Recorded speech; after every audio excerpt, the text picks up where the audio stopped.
It's a cool autumn day on October 18th, 1958. This is William Higginbotham, a U.S. scientist, and for the past 2 weeks, he's been working on replicating tennis on one of his computers. He has no idea that this experiment would change the landscape of entertainment forever.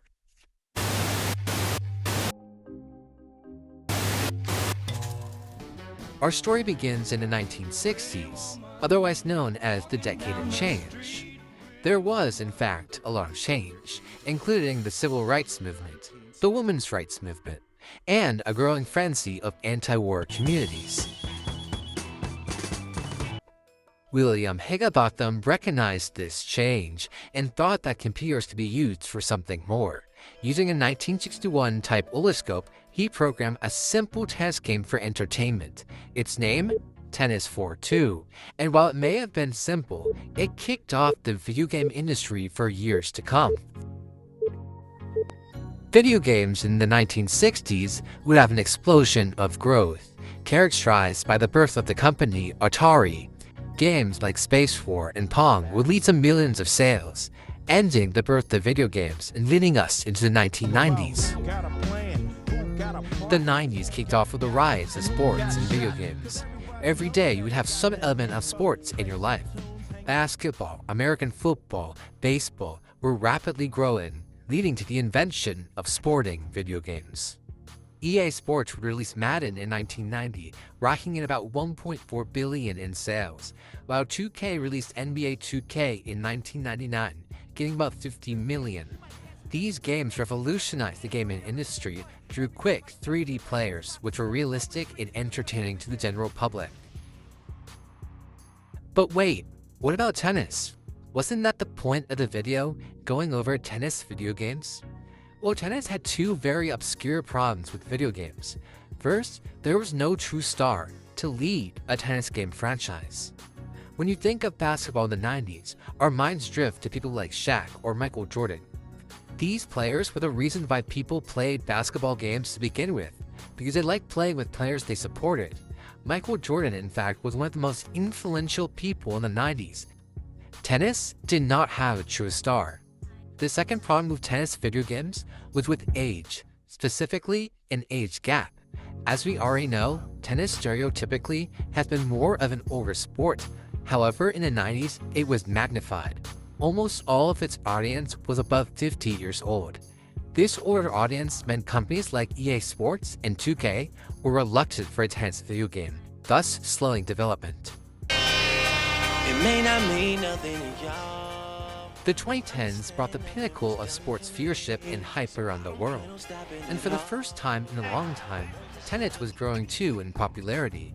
The introduction of the Big Three, Djokovic, Nadal, and Federer, brought a cultural phenomenon with new viewership daily in the 2010s.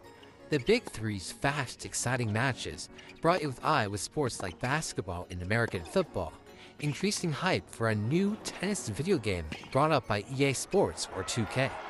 With increasing popularity, tennis fans waited for months for a tennis video game to finally release.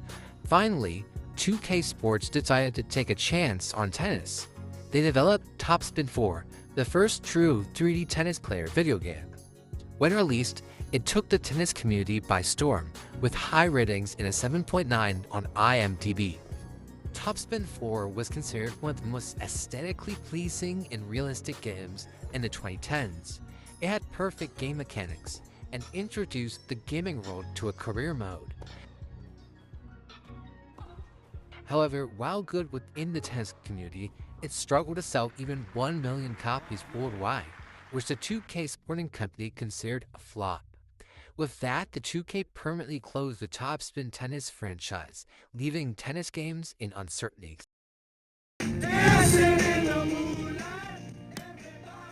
After about 13 years, 2K finally brought back the Topspin franchise in 2025. The release was to try to connect tennis with a younger audience.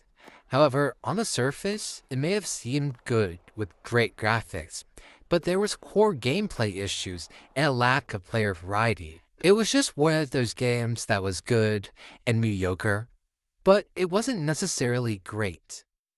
It received some mixed and, well, interesting reviews that I think says a lot about the game. Do you think tennis games are done? Let me know in the comments. Oh my god! Wow! So a little while back, I made my own tennis game called ATP The Perfect Season, and your objective is just trying to make your own tennis player your choice, and you get to try and make the perfect player. You get to do their name, their height, their handiness, how much serve power they get, etc. It's really your choice. And once you do that, you can analyze your tennis identity, which picks out real-time players that you are most like, such as Novak Djokovic or Rublev. And you get to see your strengths and weaknesses. Once you do that, you can simulate a single tennis tour through the 2026 season. And your goal is to get a perfect tennis season, winning all the Grand Slams, winning all the ATP thousands, and maybe at the end, you can get some legacy points or season records that you broke. If you're interested, links in the description, and make sure to subscribe. Thank you guys. See ya!